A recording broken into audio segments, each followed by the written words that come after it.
Please subscribe my channel and press the bell button to get more updates. Hello friends, মই জাহিদুল ইছলাম আৰু আপোনালোকে চাই আছে ইংলিছ লাৰ্নেড ইনফো। মই আজি আপোনালোকক দেখুৱাম এফাৰ্মেটিভৰ পৰা নেগেটিভ কেনেকৈ কৰা হয় উইথ অক্সিলিয়াৰী ভাৰ্ব থাকিলে আৰু অক্সিলিয়াৰী ভাৰ্ব নাথাকিলে আপোনালোকে কেনেকৈ খুব সোনকালে এফাৰ্মেটিভৰ পৰা ইন্টাৰগেটিভ কৰিব পাৰে। তো মই হবিয়ে দেখুৱাই থাকিম। তাৰ আগতে মই আপোনালোকৰ আগত এটা সৰু অনুৰোধ, প্লিজ মোৰ চেনেলটো সাবস্ক্ৰাইব কৰিব আৰু কাষত থকা বেল আইকনটো দবাই দিব যাতে মই আপলোড দিয়া গ্ৰামাটিকেল ভিডিঅ'বিলাক আপোনালোকে সকলোৰে আগতে নটিফিকেশ্যনৰ যোগেদি চাব পাৰে। তো আহক মই ভিডিঅ'টো আৰম্ভ কৰিছো। তো বন্ধুসকল ইয়াতে চাব পাৰিছে যে এফাৰ্মেটিভ টু নেগেটিভ ইয়াতে নাম্বাৰ 1 দিয়া আছে অক্সিলিয়াৰী থাকিলে আপুনি কেনেকৈ কৰিব। তাৰ নাম্বাৰ 2 দিয়া আছে verb 1 that means present form of the verb and number 3 দিয়া আছে verb 1 ইয়াতে যদি verb 1 লগত s by a যুক্ত হৈ থাকে তেতিয়াহলে আপোনালোকে কেনেকৈ কৰিব। তাৰ পিছত লিখা আছে number 4 verb 2 এই verb 2 মানে past tense past indefinite গতিকে past indefinite থাকিলে আপোনালোকে কেনেকৈ কৰিব। তো মই সকলোখিনি আপোনালোকক স্টেপ বাই স্টেপ দেখুৱাই আছো যে চাই থাকক ভিডিঅ'টো। তো মই প্ৰথমতে এক্সাম্পল উইথ দেখুৱাই আছো। তো অক্সিলিয়াৰী ভাৰ্ব থাকিলে আপুনি একোই কৰিব নালাগে, জাস্ট আপুনি অক্সিলিয়াৰী ভাৰ্বটোৰ পিছত আপুনি জাস্ট এটা নট লগাই দি নেগেটিভ কৰিব পাৰে। তো মই এটা এক্সাম্পল লিখি আছো।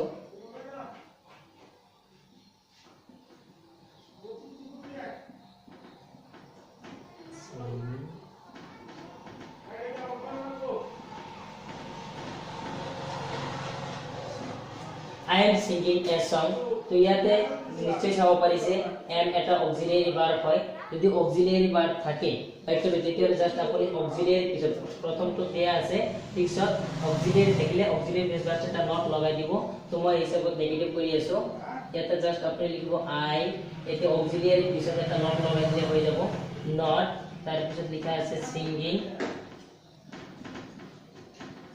তাৰ পিছত a song। Yeah, I am singing a song. It was affirmative. ইয়াৰ পৰা এতিয়া নেগেটিভ কৰা হ'ল, জাস্ট এটা নট লগাই এন্ট্ৰি কৰিছো, এইটো নেগেটিভ কৰিছো। ঠিক তেনেকৈ মই আৰু এটা এক্সাম্পল দেখুৱাই আছো।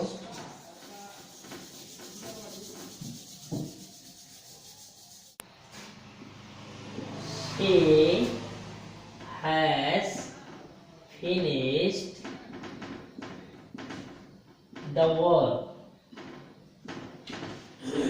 তো বন্ধুসকল ইয়াতে নিশ্চয় চাব পাৰিছে ইয়াতে এটা has এটা অক্সিলিয়াৰী ভাৰ্ব হয়। গতিকে has অক্সিলিয়াৰী থকাৰ কাৰণে এটা আমি যদি নেগেটিভ কৰিব লাগে জাস্ট আমি এই অক্সিলিয়াৰী পিছত এটা নট লগাই দিম। তো মই কৰি আছো she has not finished the work। ইয়াতে চাব পাৰিছে বন্ধুসকল যে ইয়াতে has এটা অক্সিলিয়াৰী ইয়াতে has এটা অক্সিলিয়াৰী আছিল। তো অক্সিলিয়াৰী থকাৰ কাৰণে আমি অক্সিলিয়াৰী পিছত কি কৰিছো নটটো মই লগাই দিছো, তাৰ পিছত এইটো কি হৈ গ'ল নেগেটিভ হৈ গ'ল।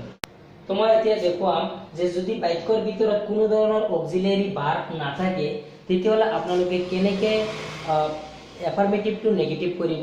তো মই এক নম্বৰ ট্ৰিক্সটো দেখুৱাই থাকিলো, আপোনালোকে এনেকৈ কৰি থাকিব। তো মই 2 নম্বৰ যিটো সেকেন্ড ট্ৰিক্স আছে মই এটো দেখুৱাই আছো, আপোনালোকে চাই থাকক। বাক্যত যদি অক্সিলিয়াৰী ভাৰ্ব নাথাকে, যদি বাক্যটোত ভাৰ্ব 1 দিয়া থাকে অৰ্থাৎ present form of the verb যদি প্ৰেজেন্ট ফৰ্মত দিয়া থাকে ভাৰ্বটো তেতিয়াহলে আপোনালোকে জাস্ট ডু নট ব্যৱহাৰ কৰিব। তো মই এটা বাক্য লিখি আছো, সাপোজ উই প্লে ফুটবল। ইয়াতে আপোনালোকে নিচে চাব পাৰিছে ইয়াতে কোনো ধৰণৰ অক্সিলিয়াৰী ভাৰ্ব নাই আৰু ইয়াতে চাব পাৰিছে ইয়াতে প্লে এটো হল first form of the verb অর্থাৎ present form of the verb verb 1। গতিকে এই ভার্ব 1 থাকাৰ লগে লগে ইয়াতে কোৱা আছে ট্ৰিক্সত ভাৰ্ব 1 থাকিলে ডু নট ব্যৱহাৰ কৰিব। তো মই ইয়াতে বাক্যটো নেগেটিভ কৰি আছো উই ডু নট। তাৰ পিছত আৰু এটা কথা মনত ৰাখিব যে যিটো ভাৰ্ব বাক্যৰ ভিতৰত যিটো মেইন ভাৰ্ব আছে এইটো সদায় বেস ফর্ম অর্থাৎ ভার্ব 1 ত লিখিব লাগিব। এতিয়া ইয়াতে প্লে আছে গতিকে মই ইয়াতে কি লিখিলো play.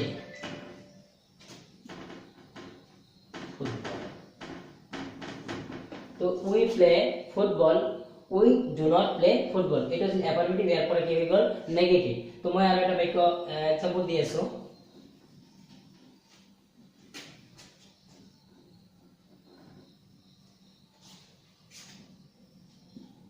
they watch a movie. They watch a movie. ইয়াতে বন্ধুসকল আপোনালোকে চাব পাৰিছে watch verb 1 হয় আৰু এই বাক্যটোৰ ভিতৰত কোনো ধৰণৰ অক্সিলিয়াৰী verb দিয়া নাই। যদি অক্সিলিয়াৰী verb দিয়া না থাকে তেতিয়া হলে আপোনালোকে চাব যে verb ইয়াতে যদি 1 থাকে ইয়াতে টিক্স 1 দিয়া আছে 1 থাকিলে তেতিয়া do not ব্যৱহাৰ কৰিব। গতিকে মই আকৌ এই বাক্যটো কৰি আছো they do plus not। তাৰ পিছত ইয়াতে কোৱা হৈছে যে do not ৰ পিছত আকৌ verb 1 অৰ্থাৎ বেস ফর্ম দিব লাগিব। ইয়াতে verb 1 আছে এটো কৈ কি হ'ব verb 1 এ থাকিব watch a movie। তো এনেকে বন্ধুসকল আপোনালোকে যদি verb 1 থাকে তেতিয়াহলে আপোনালোকে এনেকে কৰিব। তাৰ পিছত আৰু এটা মই ট্ৰিক্স দেখুৱাই আছো যদি ভাৰ্বৰ লগত s বা s যুক্ত হৈ থাকে তেতিয়াহলে আপোনালোকে কেনেকৈ কৰিব। তো মই এটো দেখুৱাই আছো চাই থাকক।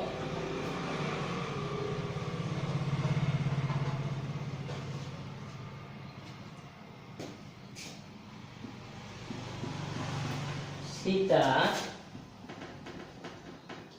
reads a novel। ইয়াতে লিখা আছে সীতা রিডস এ নোবেল। ইয়াতে বন্ধুসকল আপোনালোকে চাব পাৰিছে এই বাক্যটোৰ ভিতৰত অক্সিলিয়াৰী ভাৰ্ব নাই আৰু ইয়াতে ভাৰ্ব 1 আছে লগতে ভাৰ্বৰ লগত s যুক্ত হৈ আছে নাইবা s বা s যদি যুক্ত হৈ থাকে কোনো ভাৰ্বৰ লগত s বা s যুক্ত হৈ থাকিলে ইয়াতে টিক্স কোৱা হৈছে s বা s থাকিলে ডাজ নট ব্যৱহাৰ কৰিব আৰু যি ভাৰ্ব 1 আছে হেতু বেস ফৰ্মত অৰ্থাৎ ভাৰ্ব 1 দিব লাগিব। তো মই দেখুৱাই আছো সীতা ইয়াতে s থাকাৰ কাৰণে আমি কি লিখিম ডাজ নট তাৰপিছত কি কোৱা হৈছে ভাৰ্ব 1 ইয়াতে ৰিড টু হল মেইন ভাৰ্ব। গতিকে আমি ইয়াতে মেইন ভাৰ্ব অৰ্থাৎ ভাৰ্ব 1 দিব লাগিব। ভাৰ্ব 1 অৰ্থাৎ বেস ফৰ্ম দিব লাগিব। তাৰ পিছত a novel. Sita does not read a novel. ইয়াতে চাব পাৰিছে ভাৰ্বৰ লগত s বা s থাকিলে আমি ডাজ নট ব্যৱহাৰ কৰি আৰু মেইন ভাৰ্বটো হলে ভাৰ্ব 1 দিব লাগিব। তাৰপিছত মই আৰু এটা এক্সাম্পল দেখুৱাই আছো।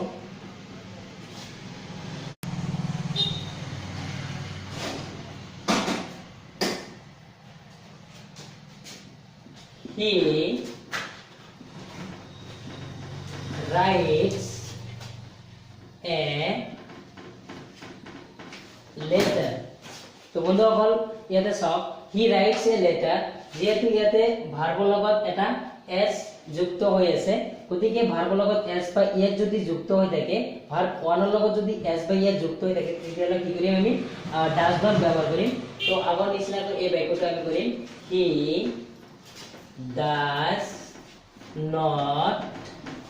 তাৰপিছত এটা যেহেতু ভাৰ্বৰ লগত s by s থাকাৰ কাৰণে আমি ডাজ নট ব্যৱহাৰ কৰিছো আৰু ইয়াতে টিক্সত কোৱা হৈছে যে ডু ব্যৱহাৰ কৰো ডাজ ব্যৱহাৰ কৰো বা ডিড ব্যৱহাৰ কৰো যেটি আমি ব্যৱহাৰ কৰো কিন্তু ভাৰ্ব যেটো মেইন ভাৰ্ব আছে এটো সদায় ভাৰ্ব 1 অৰ্থাৎ বেস ফৰ্ম হ'ব। গতিকে ইয়াতে মেইন ভাৰ্বটো হ'ব ৰাইট এ লেটাৰ। তো বন্ধুসকল এনেকে আপোনালোকে কি কৰিব যদি অক্সিলিয়াৰী থাকে তেতিয়াতো প্ৰথম যিটো নিয়ম মই দেখুৱাইছো তেনেকে কৰিব। ভাৰ্ব 1 থাকিলে যদি ভাৰ্বৰ লগত s by s নাথাকে তেতিয়াহলে তেনেকে যিটো টিক্স মই দেখুৱালো অলপ আগতে হেতু হিচাপত কৰিব আৰু ইয়াতে থাৰ্ড যিটো ৰুল দিয়া আছে তাতে দিয়া আছে ভাৰ্বৰ লগত s by s থাকিলে এনেকে আপোনালোকে কৰিব। এতিয়া আহিল যদি বাক্যটো ডাইৰেক্ট ভাৰ্ব 2 দিয়া থাকে তেতিয়াহলে আপোনালোকে কেনেকে কৰিব। তো মই দেখুৱাই আছো। Suppose he bought a mango। ইয়াতে চাব পাৰিছে bought second form of the verb অৰ্থাৎ past tense। যদি past tense থাকে তেতিয়াহলে আপোনালোকে কি কৰিব ইয়াতে verb 2 থাকিলে কি কৰিব দিছে did not plus verb 1।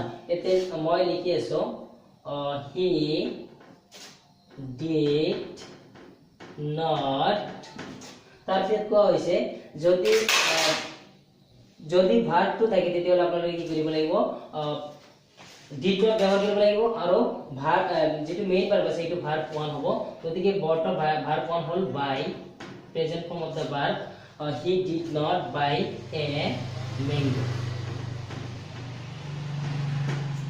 তো এনেকে হৈ গল তাৰ পিছত মই আৰু এটা এক্সাম্পল দেখুৱাই আছো আপোনালোকক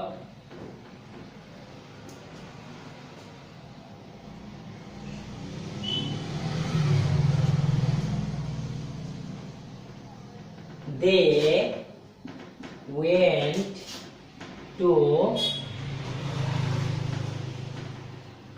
Guwahati yesterday.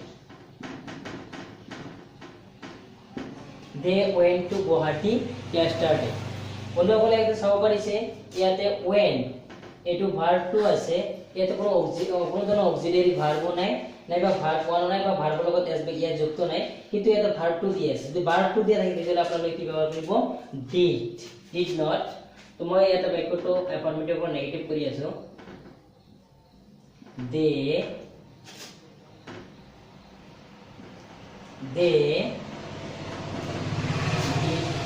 not ইয়াতে did not ব্যবহাৰ কৰিছো আৰু ইয়াতে went verb to থাকাৰ কাৰণে আমি did not ব্যবহাৰ কৰিছো আৰু ইয়াতে verb 1 হৈ যাব গতিকে মেইন verb to went আছে এটো verb 1 আহিলে এটো go হ'ব গতিকে they did not go to Guwahati